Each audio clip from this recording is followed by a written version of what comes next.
প্রত্যেকটা জিনিস পরিষ্কার করার মতো একটা যন্ত্র আছে। আপনার কাপড়ে ময়লা লাগছে, সাবান সোডা দিয়া কাপড়ের ময়লা পরিষ্কার করে ফেলবেন। আপনার শরীরে ময়লা লাগছে, শরীর পরিষ্কার করার মতো বিভিন্ন প্রজাতির সাবান রয়েছে। আপনার দাঁতগুলো অপরিষ্কার, পেপসুডেন্ট রয়েছে। ঠিক প্রত্যেকটা জিনিস পরিষ্কার করার মতো যেমন একটা না একটা বস্তু, একটা না একটা যন্ত্র আছে। আমরা যে গুনাহ করি, এই গুনাহটা হচ্ছে ময়লা। এই গুনাহটা কি? ময়লা। এই গুনাহ নামক ময়লাটা আমাদের কলবের মধ্যে যায় জমা হয়। আমাদের কলব কিন্তু পরিষ্কার। কলব কি? পরিষ্কার। কারণ কুলুবুল মুমিনিনা আরশুল্লাহ, মুমিনের কলব আমার আল্লাহর সিংহাসন। এই জন্য কলব পরিষ্কার। কিন্তু এই কলবটা আমাদের অপরিষ্কার হওয়ার কারণ হলো আমরা বিভিন্ন কাজে অকাজে কারণ বশতে কিংবা চলাফেরা করতে যাইয়া বিভিন্ন গুনাহ করি। তখন এই গুনাহটা আমাদের কলবের মধ্যে ময়লার রূপ ধারণ করে কলবটা অপরিষ্কার করে ফেলে। আল্লাহ রাসূল সাল্লাল্লাহু আলাইহি ওয়াসাল্লাম হাদিস শরীফের মধ্যে ঘোষণা করলেন, যারা কলব অপরিষ্কার নিয়ে মরবে ওদের অশান্তির কোনো শেষ নাই, ওদের আযাবের কোনো শেষ নাই। আর যারা এই কলব পরিষ্কার করে গুনাহটা মুছে নেক আমল নিয়ে মরবে, আল্লাহ রাসূল সাল্লাল্লাহু আলাইহি ওয়াসাল্লাম বলছেন ওরা আল্লাহ পাক রব্বুল আলামিনের দয়ায় আল্লাহ পাকের জান্নাতে প্রবেশ করবে। এজন্য আমাদেরকে সকাল সন্ধ্যায় বেশি বেশি জিকির করা লাগবে। জিকির বেশি বেশি করা লাগবে। আল্লাহ রাসূল সাল্লাল্লাহু আলাইহি ওয়াসাল্লাম বলছেন, যারা বেশি বেশি জিকির করে, জিকির করার কারণে আল্লাহ পাক রব্বুল আলামিন জিকিরের বদৌলতে, জিকিরের উসিলায় বান্দার কলবটা পরিষ্কার করে দেয়। জিকিরের উসিলায় বান্দার গুনাহগুলো ক্ষমা করে দেয়। জিকিরের উসিলায় বান্দার রিজিকের মধ্যে বরকত বাড়ায় দেয়। জিকিরের উসিলায় বান্দার শরীরের সমস্ত রোগ বিমারগুলো আল্লাহ মাফ করে দেয়। নবীজি ইরশাদ করলেন, যেই ব্যক্তি আল্লাহর জিকির করে, হাদিসটা বুঝবেন, নবীজি বলতেছেন যেই ব্যক্তি আল্লাহর জিকির করে আর যেই ব্যক্তি আল্লাহর জিকির করে না, যেই ব্যক্তি আল্লাহর জিকির করে এবং যেই ব্যক্তি আল্লাহর জিকির করে না, ওদের দুজনের মধ্যে তফাত এবং পার্থক্য আছে নাকি নাই? নবীজি কেমন পার্থক্যর কথা বললেন? আল্লাহ রাসূল সাল্লাল্লাহু আলাইহি ওয়াসাল্লাম ঘোষণা বললেন, قال النبي صلى الله عليه وسلم مثل الذي يذكر ربه والذي لا يذكر مثل الحي والميت। রহমাতুল লিল আলামিন ঘোষণা করলেন, যিনি জিকির করে আর যিনি জিকির করে না, এই দুইজনের মধ্যে তফাৎ হলো, পার্থক্য হলো জীবন এবং মরণের পার্থক্য। ওয়াল হাইয়্যি ওয়াল মাইয়িত, মাসালুল হাইয়্যি ওয়াল মাইয়িত, জীবন এবং মরণের পার্থক্য। সাহাবা আজমাইন জিজ্ঞাসা করলেন, ইয়া রাসূলুল্লাহ, ইয়া হাবিবাল্লাহ, জীবন এবং মরণের পার্থক্য ব্যাপারটা বুঝলাম না।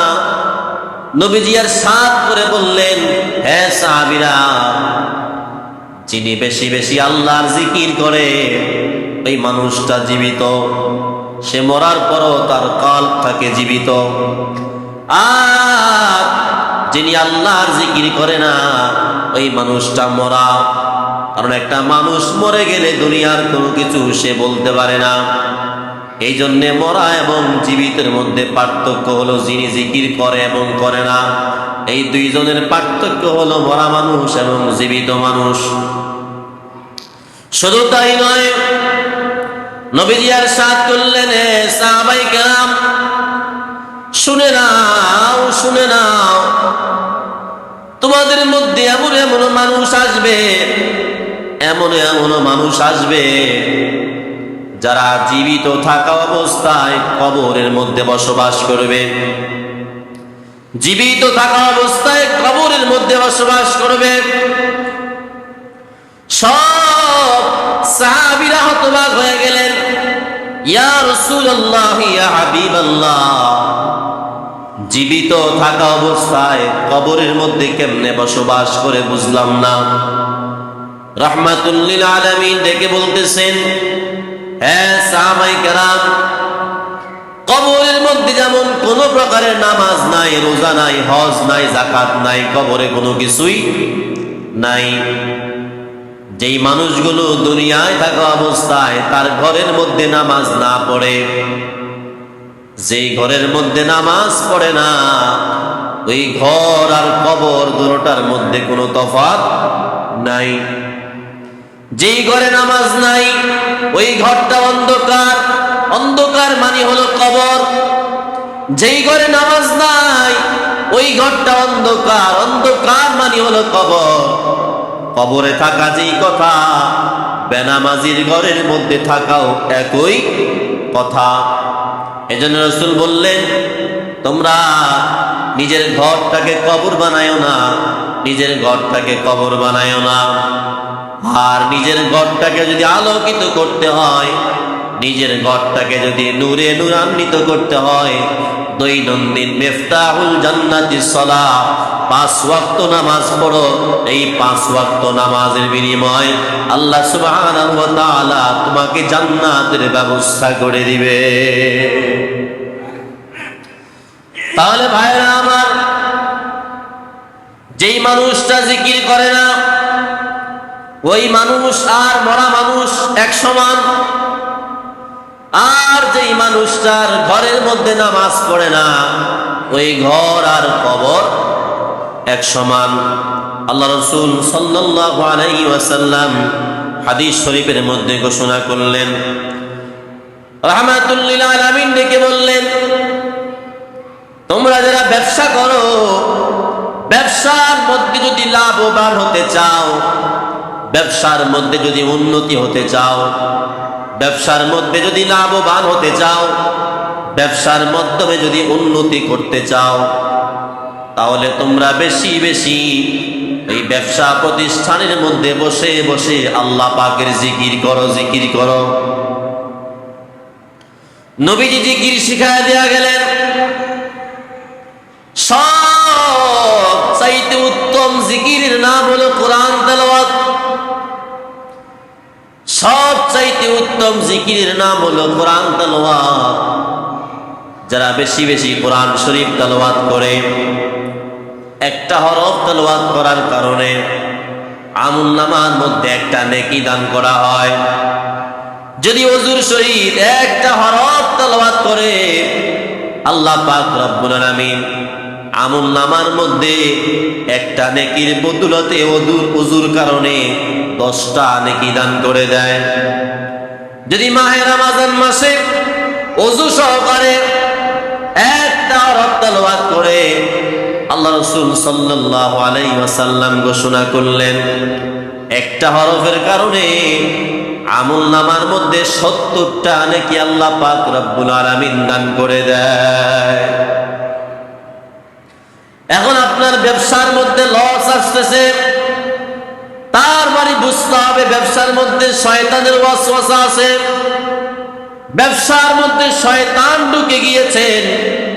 ব্যবসা করা সুন্নত, কারণ হযরত আলী রাদিয়াল্লাহু তাআলা আনহু ব্যবসা করেছেন, হযরত আবু বকর সিদ্দিক রাদিয়াল্লাহু তাআলা আনহু ব্যবসা করেছেন, উসমান যিন নূরাইন ব্যবসা করেছেন, আল্লাহ রাসূল সাল্লাল্লাহু আলাইহি ওয়াসাল্লাম বলছেন, যখন তোমার নামাজ ঠিক আছে, রোজাও ঠিক আছে, তারপরেও দেখতেছো তোমার ব্যবসার মধ্যে শুধু লস আসতেছে, তাহলে তোমার এই ব্যবসা প্রতিষ্ঠানের মধ্যে বসে বেশি বেশি কোরআন শরীফ তেলাওয়াত করো।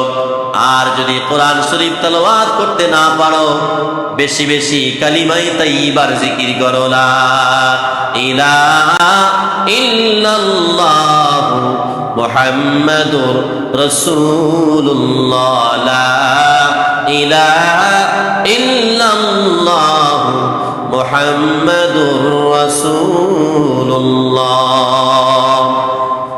এরকম ভাবে ব্যবসা প্রতিষ্ঠানের মধ্যে বসে বেশি বেশি জিকির করো, অথবা আল্লাহ আল্লাহ আল্লাহ বলে জিকির করতে পারো, অথবা তুমি ব্যবসা প্রতিষ্ঠানের মধ্যে বসে বসে আস্তাগফিরুল্লাহ আস্তাগফিরুল্লাহ আস্তাগফিরুল্লাহ এগুলো বলতে পারো। সুবহানাল্লাহ, আলহামদুলিল্লাহ, আল্লাহু আকবার, এইভাবে তুমি জিকির করতে পারো।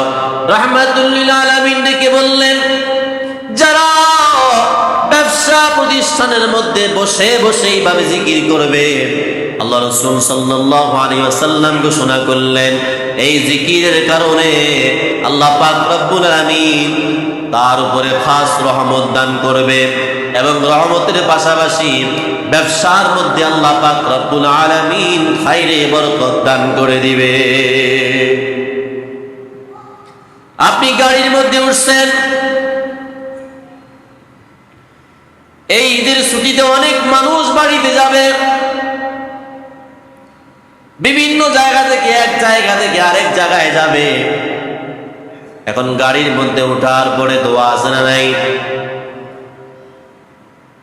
গাড়ির মধ্যে ওঠার পরে বললেন সুবহানাল্লাযী সাখখারা লানা হাযা, এই দোয়াটা আপনি বললেন। এই দোয়াটা পড়ার পরে এখন আপনি গাড়ির মধ্যে বসে আছেন, বসে বসে আপনি আল্লাহর জিকির করেন, সুবহানাল্লাহ সুবহানাল্লাহ সুবহানাল্লাহ পড়েন, আলহামদুলিল্লাহ আলহামদুলিল্লাহ আলহামদুলিল্লাহ পড়েন, আল্লাহু আকবার আল্লাহু আকবার আল্লাহু আকবার পড়েন, অথবা লা ইলাহা ইল্লাল্লাহ লা ইলাহা ইল্লাল্লাহ লা ইলাহা ইল্লাল্লাহর জিকির করেন। রাহমাতুল লিল আলামিন ডেকে বলতেছেন, যানবাহনে চলার সময় যদি তুমি জিকির করতে পারো, আল্লাহ পাক রব্বুল আলামিন তোমার এই চলার মতো যানবাহনটারে বিভিন্ন প্রকারের বালা মুসিবত অ্যাক্সিডেন্ট থেকে আল্লাহ পাক রব্বুল আলামিন নিজে গুণে তোমাকে হেফাজত করবে। অথবা আপনি হাঁটতেছেন, ওই সময় আপনি জিকির করেন। আরেকটা হাদিসের মধ্যে রয়েছে, আল্লাহ রাসূল সাল্লাল্লাহু আলাইহি ওয়াসাল্লাম ঘোষণা করলেন, যারা মসজিদে প্রবেশ করার পরে আপনি সুন্নত নামাজ পড়লেন, সুন্নত নামাজ পড়ার পরে ফরজ পড়তে একটু সময় আছে, এই সময়টা বসে বসে বসে বসে আল্লাহ পাকের জিকির করেন। আল্লাহ রাসূল সাল্লাল্লাহু আলাইহি ওয়াসাল্লাম ডেকে বললেন, যারা মসজিদের মধ্যে বসে বসে আল্লাহ পাক রব্বুল আলামিনের জিকির করবে, এই মসজিদের চতুর্পাশে আল্লাহর কিছু মেহমান, আল্লাহর কিছু ফেরেশতারা এই মসজিদের চতুর্পাশে দাঁড়ায়া দাঁড়ায়া মুসল্লিদের নেক আমলগুলো গুনতেছে। আল্লাহ পাক রব্বুল আলামিন ডেকে বললেন, হে বান্দা আমার, তুমি যদি মসজিদের মধ্যে বসে বসে বসে বসে আমি আল্লাহর জিকির করতে পারো, আমি আল্লাহ তোমারে ঘোষণা করে দিলাম, এই জিকিরের কারণে তোমার জিন্দেগীর সব গুনাহগুলো আমি আল্লাহ জিকিরের ভিতরে ক্ষমা করে দিলাম। জিকিরের অনেক বদৌলত, অনেক ফজিলত। ব্যবসা করতে গেলে আল্লাহর জিকির করবেন, গাড়ি চালাইতে গেলে আল্লাহর জিকির করবেন, বিপদে পড়লে আল্লাহর জিকির করবেন, অসুস্থ হইলে আল্লাহর জিকির করবেন, ছেলে মেয়ে অসুস্থ হইলে আল্লাহর জিকির করবেন, রিজিকের অভাব আল্লাহর জিকির করবেন, ঘরের মধ্যে বিভিন্ন প্রকারের বালা মুসিবত আছে আল্লাহর জিকির করবেন। আল্লাহর জিকির করার বদৌলতে আল্লাহ পাক রব্বুল আলামিন আপনাকে সব কিছু থেকে ক্ষমা দান করে দিবে। দ্বিতীয় নাম্বার হলো নবীজি চারটা জিনিস কখনো ছাড়েন নাই। আশুরার রোজা, জিলহজ মাসের 9টা রোজা, প্রতি মাসে 3টা রোজা এবং ফজরের নামাজের আগে 2 রাকাত সুন্নত। এই 2টা ব্যাপারে আলোচনা করলাম, চেষ্টা করবেন মানার জন্য। আল্লাহ রাসূল সাল্লাল্লাহু আলাইহি ওয়াসাল্লাম হাদিস শরীফের মধ্যে ঘোষণা করলেন, যারা ফজরের নামাজের সুন্নত নামাজ পড়ে, ফজরের নামাজের সুন্নত নামাজ পড়ে, আপনি ঘুম থেকে উঠলেন, ওঠার পরে মসজিদে আসলেন, সুন্নত নামাজ আদায় করলেন। সুন্নত নামাজ আদায় করার কারণে আল্লাহ পাক রব্বুল আলামিন আপনার উপরে নবীজির উসিলায় একটা খাস রহমত দান করে দেয়। যখন আপনি সুন্নত নামাজের পরে ফজরের নামাজ পড়লেন, ফজরের নামাজ পড়ার পরে আল্লাহ পাক রব্বুল আলামিন ফেরেশতাদেরকে ডেকে বলে, হে আমার ফেরেশতারা, তাকে দেখ আমার বান্দায় সুন্নত পড়েছে, ফজরের নামাজের ফরজ পড়েছে। হে ফেরেশতারা, আমি আল্লাহ এই মুহূর্তে ঘোষণা করে দিলাম, আমার বান্দার সারা দিনের যত প্রকারের বিপদ আপদ বালা মুসিবত রয়েছে, কোন বিপদ আপদ বালা মুসিবত সারা দিন আমার বান্দার উপরে আর গ্রাস করতে পারবে না। এখন আপনি নিজের কারণেই তো এই যে বিপদে পড়েন। বলেন, ফজরের নামাজ কয়জনে পড়ছেন? আজকে ফজরের নামাজ কয়জনে পড়ছেন? আবার আসরের নামাজ কয়জনে পড়বেন? মাগরিব কয়জনে পড়বেন? এশা কয়জনে পড়বেন? আপনি যদি ঠিকমতো নামাজ না পড়া যদি আপনি বলে আমার এই সমস্যা, ওই সমস্যা, রোগ বিমার, বালা মুসিবত, কিছুই ভালো হয় নাই, আর সবচাইতে বড় রোগী তো আপনি নিজেই। আর আপনি যে বেনামাজি, আপনি কি? আপনি বেনামাজি। এজন্য ভাইরা আমার, দৈনন্দিন সকাল এবং সন্ধ্যায় বেশি বেশি আল্লাহর জিকির করবেন। প্রতিটা কাজে আল্লাহর নাম নিয়ে শুরু করবেন। যে কোনো কাজ করতে গেছেন, বিসমিল্লাহ বলে এই কাজ শুরু করবেন। এই কাজের মধ্যে বিসমিল্লাহ বলে শুরু করার কারণে বরকত দিবেন কে? আল্লাহ বরকত দিবেন। আপনি ওই কৃষি জমির মধ্যে ফসল লাগাইতে গেছেন, আপনি কি বলে লাগাবেন? বিসমিল্লাহ বলে লাগাবেন। খাবার খাইতে গেছেন, আপনি কি বলে খাবেন? বিসমিল্লাহি ওয়া আলা বারাকাতিল্লাহ, এটা বলে খাবেন। দেখবেন প্রতিটা কাজে যদি আপনি বিসমিল্লাহর ইবাদত করতে পারেন, বিসমিল্লাহর আমল করতে পারেন, আপনার উপরে খাস রহমত বরকত নাজিল করবে কে? আল্লাহ। এখন আমাদের কাছে তো এটা নাই। মনে করেন আপনি মাসিক বেতন পাইছেন, মাসিক বেতনটা হাতে নেওয়ার সময় কি বলে নিবেন? বিসমিল্লাহ বলে নিবেন। অথবা আপনি কারো কাছ থেকে কর্জে হাসানা বুঝেন? মানে হাওলাত দিবেন। কারো কাছ থেকে বিপদে পড়ে টাকা হাওলাত দিবেন। যার কাছ থেকে টাকাটা হাওলাত নিলেন, এই টাকাটা আপনার হাতে নেওয়ার সময় পড়বেন বিসমিল্লাহ বলে, টাকাটা আপনার হাতের মধ্যে নিবেন। দেখবেন অতি দ্রুত আপনাকে আল্লাহ পাক রব্বুল আলামিন বিসমিল্লাহর বদৌলতে ঋণ থেকে মুক্তি দান করবেন। এজন্য শরীরের মধ্যে পোশাক গায়ে দিচ্ছেন, বিসমিল্লাহ বলে গায়ে দেন। ঘরে ঢুকলেন, বিসমিল্লাহ বলে প্রবেশ করেন। যে কোনো কাজে এই বিসমিল্লাহর ইবাদত করেন, আল্লাহর নাম নিয়ে শুরু করেন, আল্লাহর জিকির করেন। বিসমিল্লাহ মানে হলো আল্লাহর জিকির। বিসমিল্লাহ কি? আল্লাহর জিকির। আল্লাহর নাম নিয়ে শুরু করেন, দেখবেন আপনার প্রতিটা কাজে রহমত বরকত কে দান করবে? আল্লাহ দান করবে।